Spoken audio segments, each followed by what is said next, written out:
সম্মানিত উপস্থিতি, আমি আপনাদের সামনে যে সূরা তেলাওয়াত করেছি এই সূরার নাম হলো সূরাতুল আসর। এই সূরার আয়াত সংখ্যা হলো 3টি। কয়টি আয়াত? এই সূরা মক্কি সূরা।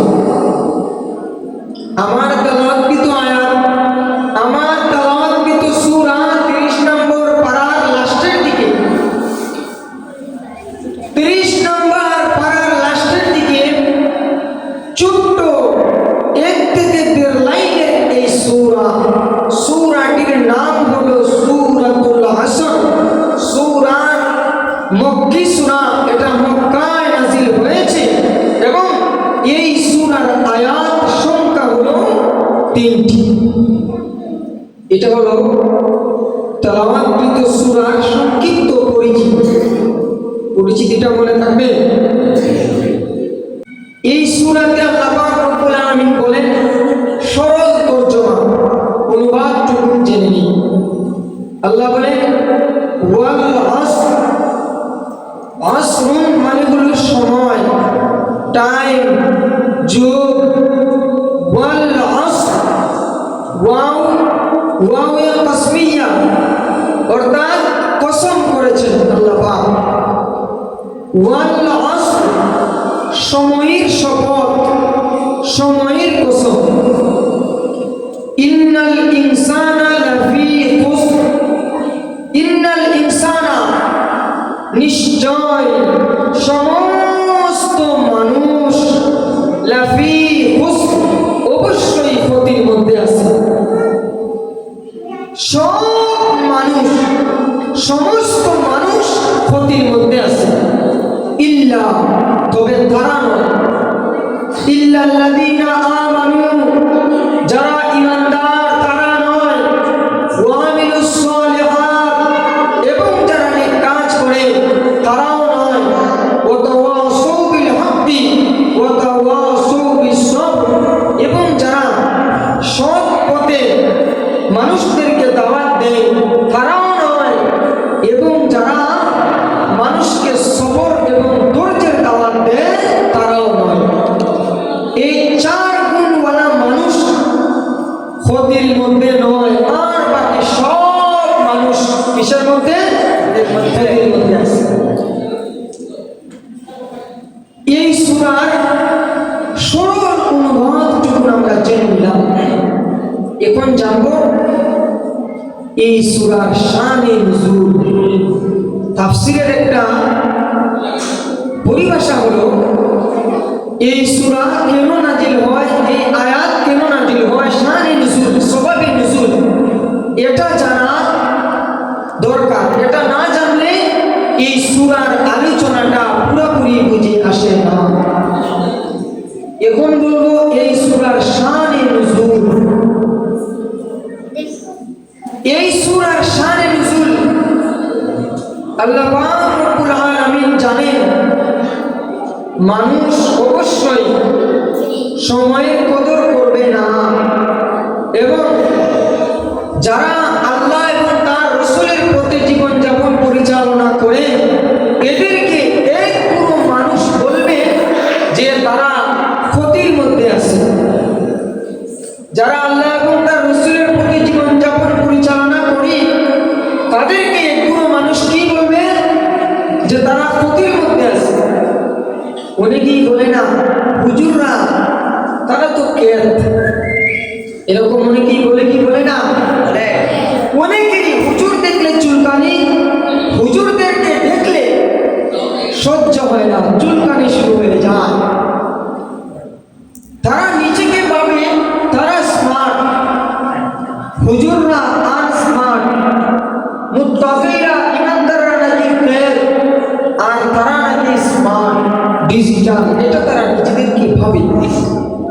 কেমন পর্যন্ত এক শ্রেণীর মানুষ নিজেকে স্মার্ট ভাববে, অন্যকে আনস্মার্ট ভাববে। এদের সমাধান কারাই প্রকৃতপক্ষে স্মার্ট, কারা প্রকৃতপক্ষে সঠিক দিনের উপর আছে, প্রকৃতপক্ষে কারা লাভবান, আর কারা প্রকৃতপক্ষে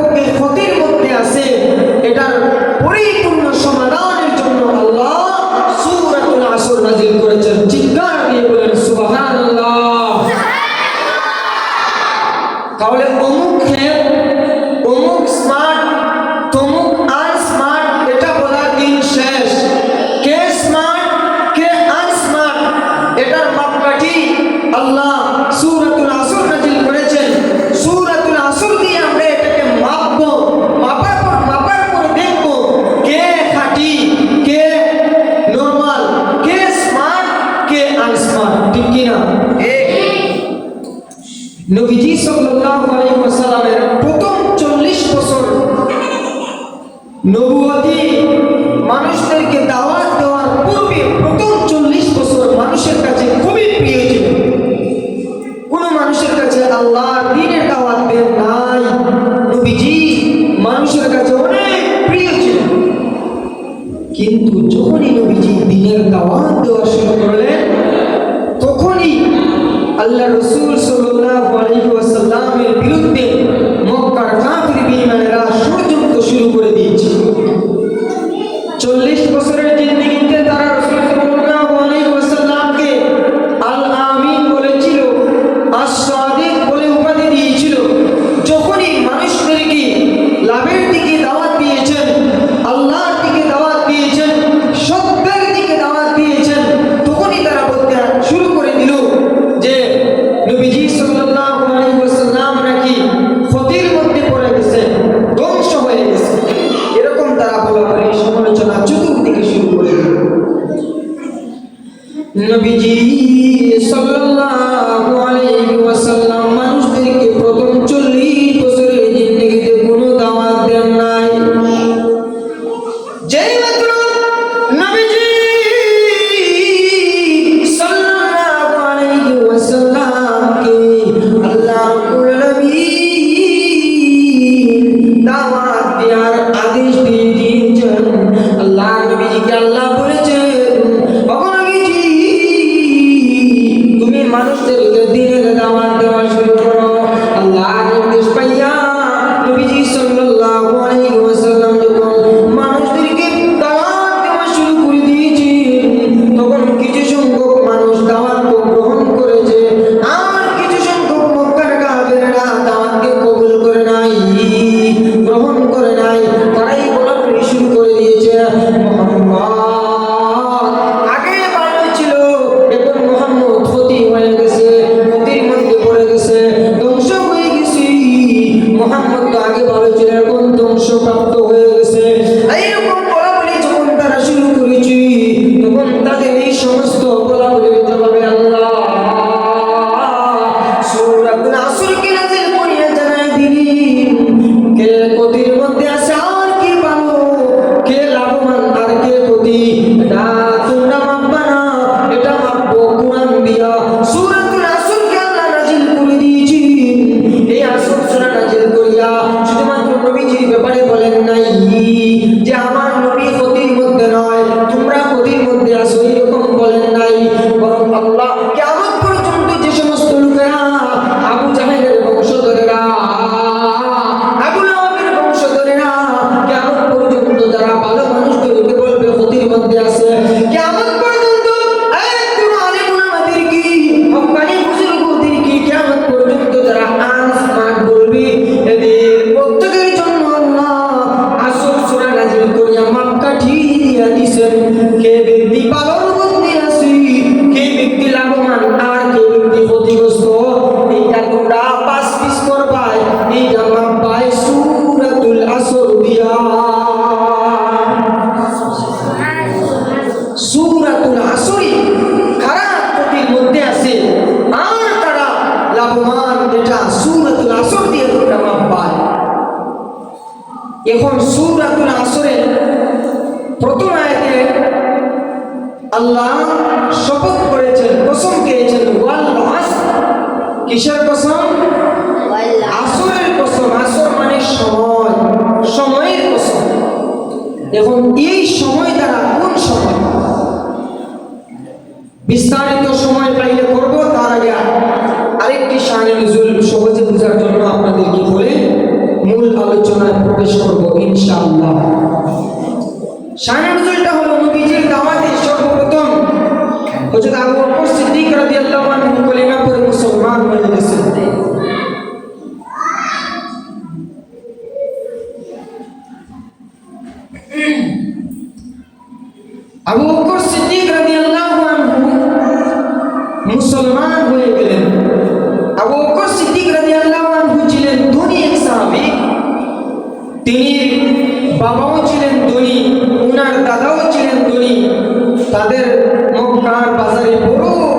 ছিল, দোকান ছিল। আবু বকর সিদ্দিকও ছিলেন ব্যবসায়ী, ওনার বাবাও ছিলেন ব্যবসায়ী, ওনার দাদাও ছিলেন ব্যবসায়ী। এখন এই আবু বকর যখন নবীজির দাওয়াতে মুসলমান হয়ে গেলেন, মুসলমান হয়ে যাওয়ার পরে মক্কার কাফির বেঈমানেরা আবু বকর সিদ্দিকের ব্যাপারে বলাবলি শুরু করলো, দেখো আবু বকর মুহাম্মাদের সাথে ক্ষতিগ্রস্ত হয়ে গেছে। আবু বকর সিদ্দিক নবীজির দাওয়াতে মুসলমান হওয়ার পরে আগে দোকানে ডিউটি করতেন 12 ঘন্টা, এখন দোকানে ডিউটি করেন 10 ঘন্টা। কয় ঘন্টা কমলো? 2 ঘন্টা কমলো। নবীজির কাছ থেকে দাওয়াতের সবক নিয়ে আরো 2 ঘন্টা কমাইলেন। কয় ঘন্টা হলো? 8 ঘন্টা। এরকম দোকানের সময় দেন অল্প সময়, আর দ্বীনের দাওয়াতের কাজে সময় দেন বেশি। দোকানের সময় দেন অল্প, দাওয়াতের সময় দেন বেশি। এই পরিস্থিতি যখন শুরু হলো, তখন আবু বকর সিদ্দিক রাদিয়াল্লাহু আনহু অনেক লাভবান, অনেক ধনাঢ্য, ব্যবসায় অনেক ভালো এক ব্যবসায়ী ছিলেন। তখন দ্বীনের জন্য যখন দাওয়াতি কাজ শুরু করলেন, ব্যবসায় আর সময় দিতে পারেন না। তখন ওনার থেকে মক্কার কাফিররা তাদের ব্যবসাকে চাঙ্গা করে ফেলল। আবু বকরের সময় দেন কম, মক্কার কাফিররা ব্যবসায় সময় দেয় বেশি। এতে করে আবু বকরের চাইতে মক্কার কাফিররা ব্যবসায় চাঙ্গা হওয়াটা স্বাভাবিক নাকি অস্বাভাবিক? স্বাভাবিক। তারা তাদের ব্যবসাকে চাঙ্গা করে ফেলল। আবু বকর সিদ্দিক রাদিয়াল্লাহু আনহুকে একদিন তারা বলাবলি করলো, হে আবু বকর, তোমার বাবাও ছিলেন ব্যবসায়ী, তোমার দাদাও ছিলেন ব্যবসায়ী, এখন তুমি মুহাম্মদের মন্ত্র পড়িয়া কি হয়ে গেলা? তোমার চাইতে তো আমরা এখন লাভবান, তুমি তো ক্ষতির মধ্যে পড়ে গেলা। আবু বকর সিদ্দিক রাদিয়াল্লাহু আনহু মক্কার কাফির বেঈমানের কাছ থেকে এই কথা শোনার পরে দৌড়ে মায়ার নবীজি সরওয়ারে কায়নাত বিশ্ব নবীজির দরবারে গেলেন। গিয়া ডাক দিয়ে বলাবলি বলতে আরম্ভ করে দিয়েছেন, ইয়া রাসূলুল্লাহ, ইয়া হাবিবাল্লাহ, নবীজি মক্কার কাফির বেঈমানেরা আমাকে বলেছে আমি নাকি ক্ষতির মধ্যে আছি, তারা নাকি লাভবান হয়ে গেছে। এই কথা শুনিয়া আমার মনের ভিতরে অনেক কষ্ট লাগলো। ইয়া রাসূলুল্লাহ, ইয়া হাবিবাল্লাহ, নবীজি আমাকে কিছুটা সান্ত্বনা দিয়ে দাও, আমাকে কিছুটা সান্ত্বনা দিয়ে দাও। এইরকম যখন আবু বকর সিদ্দিক নবীজিকে যখন এরকম আরজ করলেন, আবু বকর সিদ্দিক রাদিয়াল্লাহু আনহু নবীজিকে যখন এই আরজটা করলেন, আরজ করার পরে নবীজি সাল্লাল্লাহু আলাইহি ওয়াসাল্লাম আবু বকরকে ডাক দিয়ে বলতে আরম্ভ করে দিয়েছেন, হে আবু বকর, চিন্তা করিও না, পেরেশান হইও না। আল্লাহ রাব্বুল আলামিন আয়াত নাযিল করে দিয়েছেন, আল্লাহ রাব্বুল আলামিন সূরাতুল আসর নাযিল করে দিয়েছেন। তোমার এই প্রশ্নের জবাবে আল্লাহ কুরআনুল কারীমে কারা সূরা নাযিল করে দিয়েছেন। আল্লাহ বলেছেন কারা ক্ষতির মধ্যে আছে আর কারা লাভবান, এটা মক্কার কাফির বেঈমানেরা বলতে পারবে না। প্রকৃতপক্ষে তুমি লাভবান, তুমি দুনিয়াও পেয়েছো, আখিরাতও পেয়েছো। আর তারা শুধু দুনিয়া পাইলো, আখিরাত তারা কামাই করতে পারলো না। অতএব লাভবান তুমি, এবং ক্ষতির মধ্যে আছে ওই কাফেররা। তুমি লাভবান, আর ক্ষতির মধ্যে আছে কারা? ওই কাফেররা প্রকৃত ক্ষতির মধ্যে আছে। আল্লাহ এই সূরাতুল আসর নাযিল করিয়া বুঝিয়ে দিলেন কারা লাভবান আর কারা ক্ষতিগ্রস্ত। বলেন সুবহানাল্লাহ। সূরাতুল আসর আল্লাহ বলেন ওয়াল আসর, ওয়া হচ্ছে কসমের জন্য, শপথের জন্য, ওয়াল আসর সময়ের কসম। এখন একটি প্রশ্ন হলো, আল্লাহ যাই বলেন তা সত্য, এবং আল্লাহ যা বলেন এ কথার গুরুত্ব অপরিসীম, গুরুত্বহীন কোনো কথা আল্লাহ বলেন না, অনর্থক অযথা কোনো কথা আল্লাহ বলেন না। আল্লাহ কেন শপথ খাইলেন, কেন আল্লাহ কসম করে খাইলেন?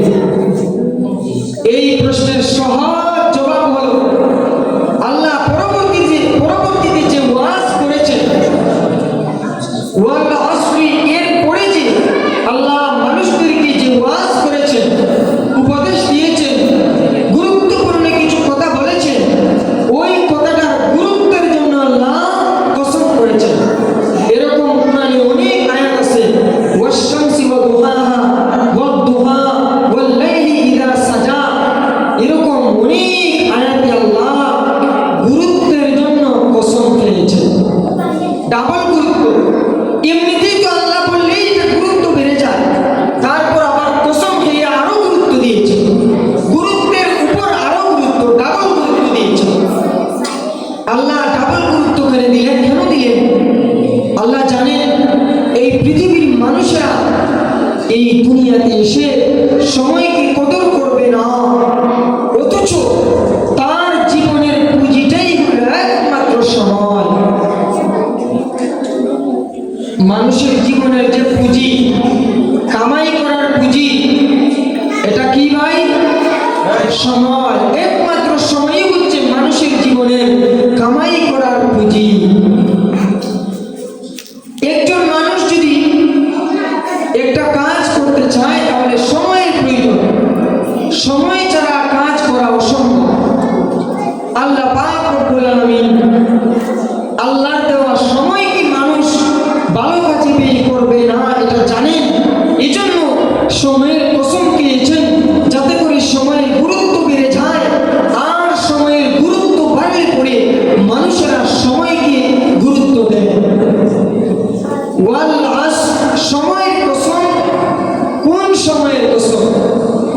সহজ ভাষায় মুফাসসিরিনে কেরামের অনেক তাফসীর থেকে সহজে যেটা বলা যায়, একজন মানুষের জীবন 50 বছরের, তাহলে ওই ব্যক্তির 50 বছর জীবনের কসম। আরেকজন মানুষের জীবনই পুরা লাইফই 60 বছরের, তাহলে ওই ব্যক্তির বেলায় 60 বছর জিন্দেগির কসম। একজন মানুষের বয়স 80 বছর, তাহলে ওই ব্যক্তির বেলায় 80 বছর জিন্দেগির কসম। কোন সময়ের কসম? তার হায়াতের জিন্দেগির কসম। আল্লাহ মানুষের হায়াতের জিন্দেগির কসমকে কি বলেন? আল্লাহ বলেন ইন্নাল ইনসানা লাফি খুসর। আল্লাহ রাব্বুল আলামিন মানুষদেরকে ডাক দিয়ে বলেছেন, আয় দুনিয়ার মানুষেরা, এখানে কোন ধরনের প্রথম কথার কোনো ইস্তেসনা নাই, ইস্তেসনা ছাড়াই বলেছেন সব মানুষ ক্ষতির মধ্যে আছে, সমস্ত মানুষ ক্ষতির মধ্যে আছে। আল্লাহ রাব্বুল আলামিন সমস্ত মানুষদেরকে উদ্দেশ্য করে বলেছেন সব মানুষ ক্ষতির মধ্যে আছে, ইল্লাল্লাযীনা আমানু। আল্লাহ রাব্বুল আলামিন বলেন ইল্লা, তবে ওই সমস্ত লোকেরা ক্ষতির মধ্যে নয়, আল্লাযীনা আমানু, যারা ঈমান এনেছে, ওয়া আমিলুস সালিহাত, আর যারা নেক কাজ করে, ওয়া তাওয়াসাউ বিল হাক্কি ওয়া তাওয়াসাউ বিস সবর, আর যারা মানুষদেরকে সত্য পথে, হকের রাস্তায় মানুষদেরকে দাওয়াত দেয়, ওই সমস্ত মানুষেরা সঠিক হেদায়েতের উপরে আছে, ওই সমস্ত মানুষেরা ক্ষতির মধ্যে নয়। আর যারা নিজেরা ধৈর্য ধরি এবং অন্যকে ধৈর্যের জন্য দাওয়াত দেয়, ওই সমস্ত লোকেরা ক্ষতির মধ্যে নয়। অর্থাৎ 4 গুণওয়ালা মানুষ ক্ষতির মধ্যে নয়, যারা হইল ঈমানদার, আর যারা নেক কাজকারী, আর যারা মানুষদেরকে সত্য পথে দাওয়াত দেয়, আর যারা মানুষদেরকে সবর এবং ধৈর্যের জন্য দাওয়াত দেয়, ওই সমস্ত লোকেরা ক্ষতির মধ্যে নয়। আর বাকি যত মানুষ আছে সব মানুষ ক্ষতির মধ্যে, সব মানুষ ক্ষতির মধ্যে, শুধু 4 গুণওয়ালা মানুষ ক্ষতির মধ্যে নয়। এই 4 গুণওয়ালা মানুষ কারা কারা?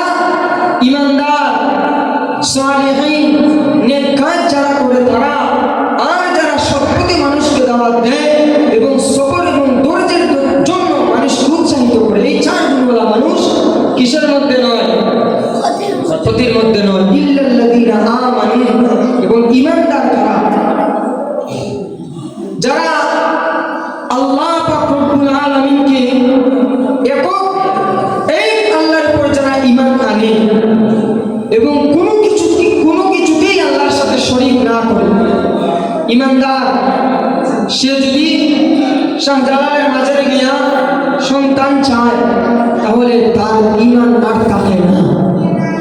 ইল্লাল্লাযীনা আমানু, ঈমানদার বলতে কোন ঈমানদার? যে সমস্ত লোকেরা সব ক্ষেত্রে আল্লাহর উপর ঈমান আনে।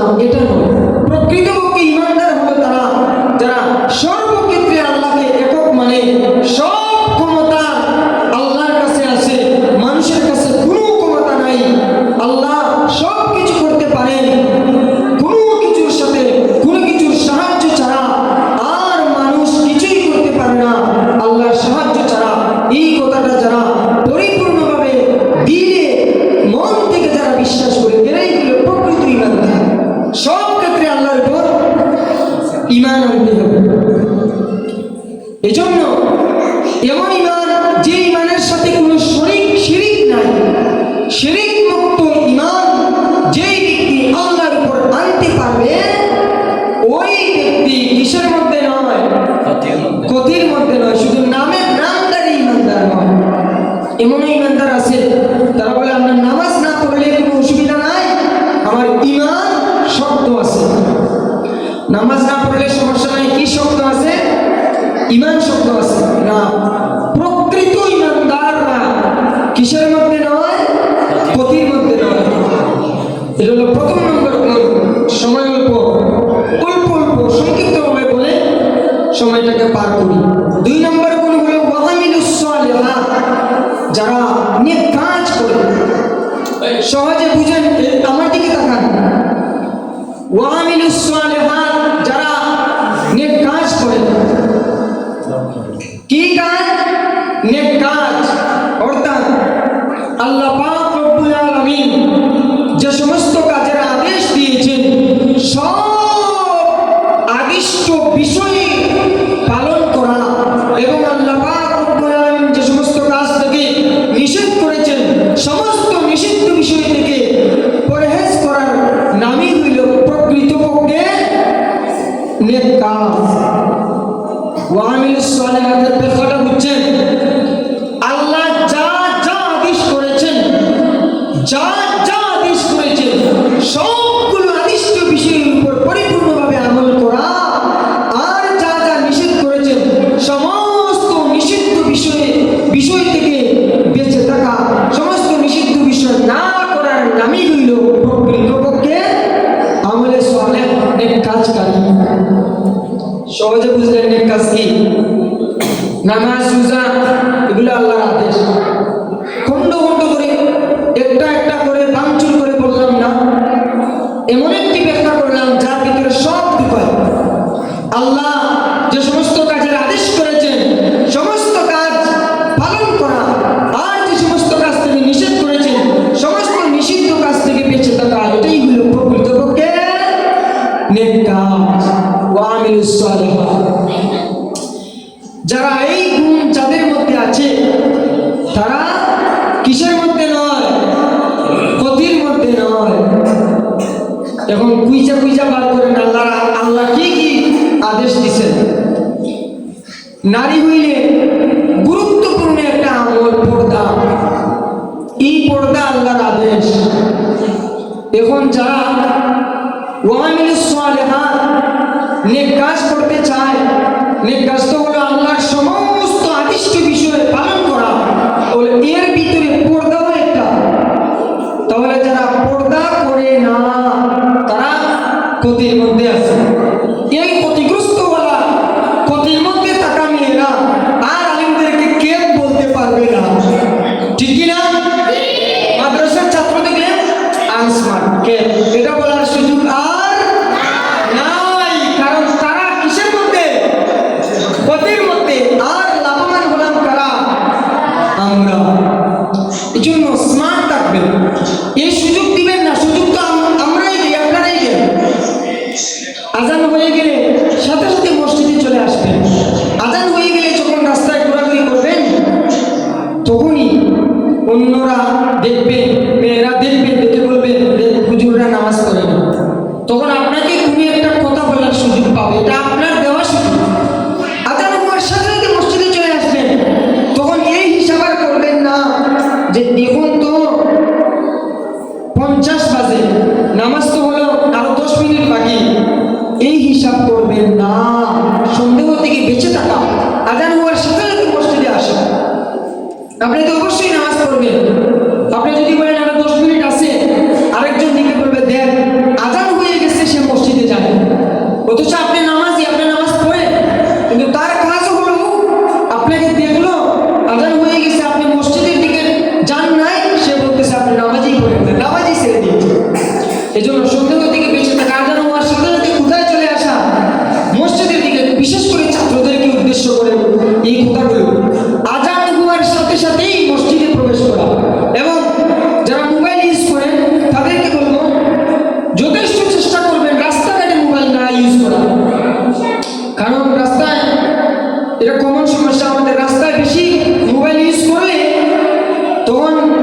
লোকেরা বলবে হুজুররা বেশি মোবাইল ইউজ করে, হুজুররা 24টা ঘন্টা মোবাইল ইউজ করে, মোবাইল চালায়, 24টা ঘন্টা হুজুররা মোবাইলের দিকে তাকায় থাকে।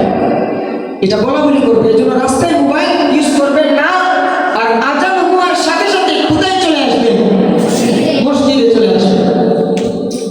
যাই হোক, ওয়ামিলুস সালিহাত ওয়া তাওয়াসাউ বিল হাক্কি ওয়া তাওয়াসাউ বিস সাবর। সৎ কাজ, সত্যের দিকে মানুষকে দাওয়াত দিবেন। প্রথম কাজ হলো আপনি ইমানদার, প্রকৃত ইমানদার হবেন। দ্বিতীয় নম্বর কাজ, আপনি সালিহিন, নেক কাজ করবেন। এই দুটি যখন পরিপূর্ণ হয়ে যাবে তখন আপনি অপরকে দাওয়াত করবেন। নিচে বাঁচতে হবে না, অপরকেও কি করতে হবে? দাওয়াত দিতে হবে। অপরকে দাওয়াত দিবেন, অপরকে বুঝাইবেন। দাওয়াত অনেক রকম দাওয়াত আছে। মনে করেন বাড়িতে গেলেন, ছুটিতে গেলেন, বাড়িতে গেলেন, তখন আজান হওয়ার সাথে সাথে মসজিদের দিকে চলে গেলেন। রাস্তায় কোনো ভাই, কোনো চাচা আসেন, তাদেরকে সালাম দিয়ে বলবেন আসসালামু আলাইকুম চাচা, চলেন নামাজে যাই। আসসালামু আলাইকুম ভাইয়া, চলেন নামাজে যাই। এরকম দাওয়াতি কাজ শুরু করবেন। মানুষদেরকে সত্যটা বুঝাবেন। অনেক মানুষ আছে এক ওয়াক্ত নামাজ পড়ে না, তার সাথে সম্পর্ক জোড়ান।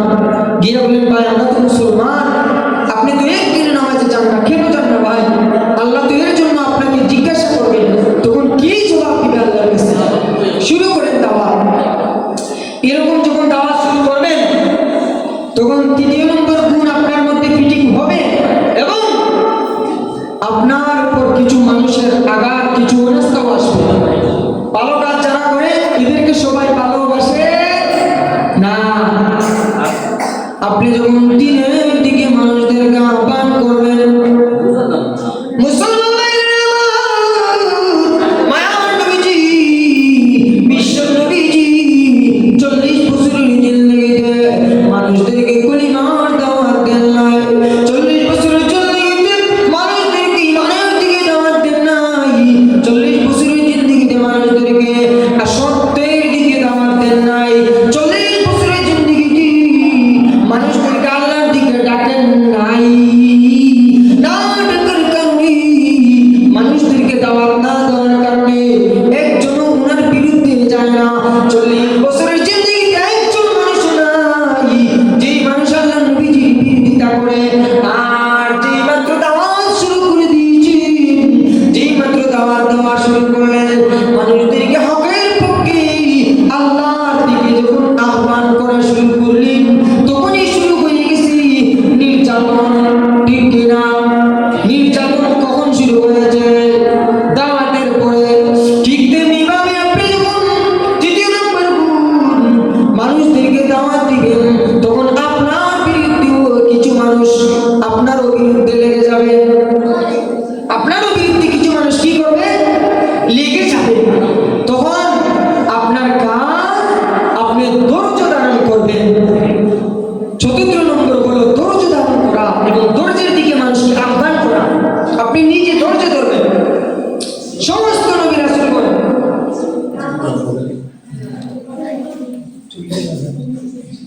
সমস্ত নবী রাসূলগণ ধৈর্য ধারণ করেছেন। দিনের দাওয়াত